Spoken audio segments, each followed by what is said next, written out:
Nakakahawa ang isang tao kapag may chronic kidney disease.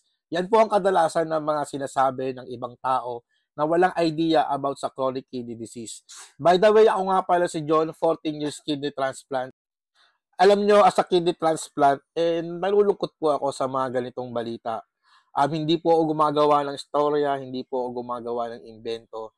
Marami rin po akong nababasa, marami rin po nag-PPM sa akin na tinatanong kung nakakahawa ba ang chronic kidney disease.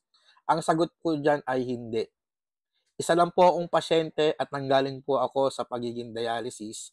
Kahit magtanong po kayo sa doktor, kahit mag-research po kayo, wala pong kinalaman na nakakahawa ang isang may taong may chronic kidney disease. Alam nyo, bilang kidney transplant at nanggaling po sa dialysis, sobrang hirap po. Nakakapagod, nakakapanghina, nakakapanlata, sobrang gastos, sobrang hirap. Tapos makakaranas pa tayo ng ganitong diskriminasyon na kesyo nakakahawa daw pag nagda-dialysis sa tao. Siguro nakikita nila sa physical na anyo. Papaliwanag ko lang po sa inyo. Ako nagdialysis po ako for 6 months. Ang hirap po ng pinagdaanan ko. Bumagsak yung katawan ko, pati kulay ng balat ko sobrang itim na. Kung may mapapakita lang sa inyong picture, maiintindihan nyo na hindi ako yon. Dahil sa sobrang iba na lang katawan ko. Ngayon, dahil siguro doon, ang kala ng ibang tao, nakakahawa po ang dialysis. Nakakahawa po ang chronic kidney disease. Hindi po totoo yun. Sana wag na lang nating pansinin yung mga ganun. And sana tulungan na lang din natin yung mga nagda-dialysis dyan.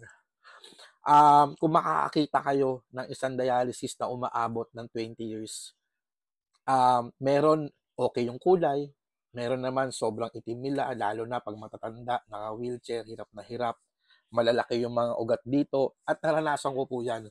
Ang ugat ko hanggang dito, ganyang kalaki. Hanggang dito po yan. Naoperahan pa po ko at marami na pong beses. Marami na po kaming pinagdadaanan sa buhay. Gastos, pagod, hirap. At sana, wag na lang sana kami makatanggap ng mga ganito.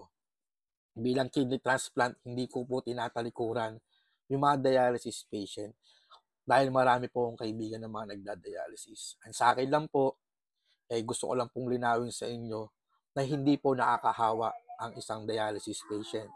Sana tulungan natin sila, sana itaas natin yung mga moral nila, na sana tulungan natin sila, na ipakita natin sa kanila na importante pa rin sila, na useful din sila dito sa atin, sa lugar natin.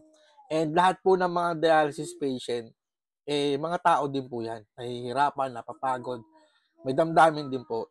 At tulungan na lang natin sila kung paano sila magiging okay.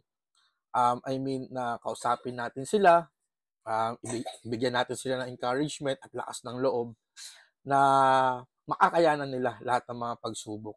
Ayun lang po, sana sa video na to, malinawan po kayo and ma-educate po kayo na lahat po ng mga nagda-dialysis hindi po nakakahawa. Ayun lang po, ingat po palagi and pasensya na po. Medyo hindi lang po ako sang-ayon sa mga ganon yung nabalitaan ko. Masakit din po para sa akin. God bless po sa ating lahat.